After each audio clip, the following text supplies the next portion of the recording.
Hello বন্ধুরা, আসসালামু আলাইকুম। সবাই কেমন আছো? আশা করছি সবাই অনেক ভালো আছো।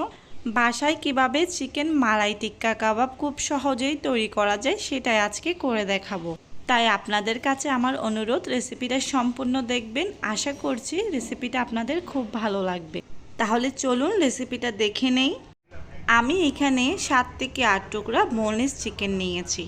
আর এই বোনলেস চিকেনগুলো আমি কিউব সাইজ করে কেটে নিয়েছি।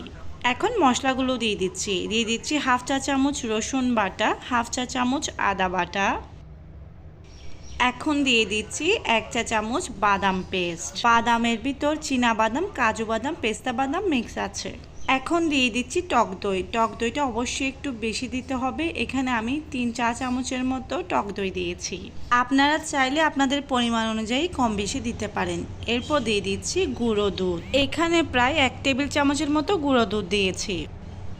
এখন একদম অল্প পরিমাণে দিয়ে দিচ্ছি হোয়াইট পেপার। এখন দিয়ে দিচ্ছি স্বাদ অনুযায়ী লবণ, অর্থাৎ হাফ চা চামচ। তারপর দিয়ে দিচ্ছি সামান্য পরিমাণ লেবুর রস।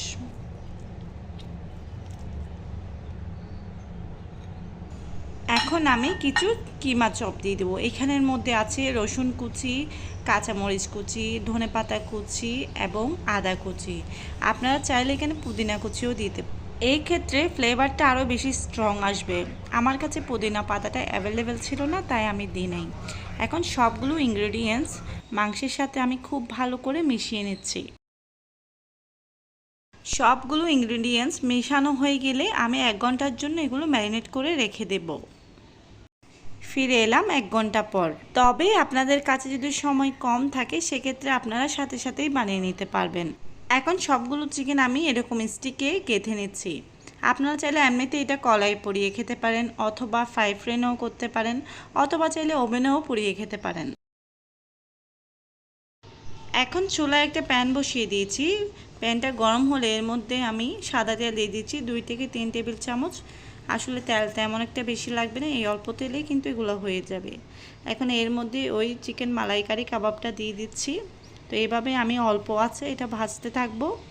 একটু সময় নিয়ে ভাজতে হবে, যেহেতু একটু পোড়া পোড়া ভাব আনতে হবে। আমরা যেহেতু সরাসরি কয়লার উপর দিচ্ছি না, সেক্ষেত্রে একটু সময় লাগবে।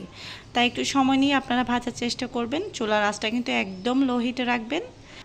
তো 15 থেকে 20 মিনিট পর দেখবেন এর কালারটা ঠিক এরকম হয়ে গিয়েছে। তো এই পর্যায়ে আমি এগুলো নামিয়ে নিচ্ছি। এখন সরাসরি আমি চুলার উপর একটু স্মোকি ফ্লেভার আনার জন্য এটা একটু পুড়িয়ে নিচ্ছি। আপনারা চাইলে কয়লা দিয়েও এটা করতে পারেন। যেহেতু আমার কাছে কয়লাটা অ্যাভেলেবেল ছিল না, তাই আমার কাছে এই পদ্ধতিটাই সহজ মনে হয়েছে। আপনারা অবশ্যই বাসায় ট্রাই করবেন, কিন্তু এটা একদম সহজ পদ্ধতি। আশা রাখছি রেসিপিটা আপনাদের খুব ভালো লেগেছে। রেসিপিটা যদি ভালো লেগে থাকে please like, share and comment করতে ভুলবেন না। সবাই ভালো থাকবেন। আল্লাহ হাফেজ।